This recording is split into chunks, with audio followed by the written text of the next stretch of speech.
வீட்டில் காய்கறி இல்லைன்னா கொஞ்சம் கூட யோசிக்காமல் இந்த மாதிரி குழம்பு செஞ்சு பாருங்கள். வீடே மணக்கிற அளவுக்கு நல்ல வாசனையாகவும் திரும்ப திரும்ப சாப்பிட கேட்குற மாதிரி டேஸ்ட்டும் சூப்பராக இருக்கும்.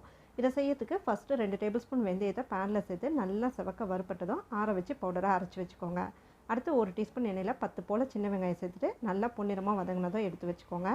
இப்போ 2 டேபிள் ஸ்பூன் எண்ணெயில் கடுகு, ஜீரகம், வெந்தயம், கருவேப்பிலை, பெருங்காயம் சேர்த்து தாளிச்சிட்டு 20 பல் பூண்டு, 20 சின்ன வெங்காயம் இதையும் சேர்த்துட்டு நல்லா பொன்னிறமாக வதக்கிக்கோங்க. இது கூடவே 2 தக்காளியும் சேர்த்துட்டு தக்காளி நல்லா கரைஞ்சி குழைய வதங்கி வந்ததும் இது கூட 1/2 டீஸ்பூன் மஞ்சள் தூள், 1 டீஸ்பூன் மிளகாத்தூள், 3 டீஸ்பூன் அளவுக்கு கொத்தமல்லி தூள் சேர்த்துக்கோங்க. இதுக்கு பதிலாக குழம்பு மிளகாய் பொடி இருந்தால் அதுவும் சேர்த்துக்கலாம். இப்போ இதை எண்ணெயில் ஒரு 2-3 நிமிஷம் போல் நல்லா வதக்கிட்டு ஒரு பெரிய எலுமிச்சை அளவுக்கு புளியை 1 மணி நேரத்துக்கு முன்னாடியே தண்ணியில் ஊற வச்சு அதையும் கரைச்சி இதோடு சேர்த்துருங்க. இது கொதிக்கிறதுக்குள்ளே நம்ம ஏற்கனவே வதக்கி வச்ச வெங்காயம் கூடவே 1/2 கப் அளவுக்கு தேங்காயும் சேர்த்துட்டு நல்லா மைய அரைச்சி நம்ம வதக்கி விட்டு இந்த குழம்போடு சேர்த்துருங்க. இது கூடவே தேவையான அளவுக்கு தண்ணி, உப்பு சேர்த்துட்டு நல்லா கலந்து விட்டுட்டு ஸ்டவ்வை மீடியம் ஃப்ளேமில் வச்சு மூடி வச்சுருங்க.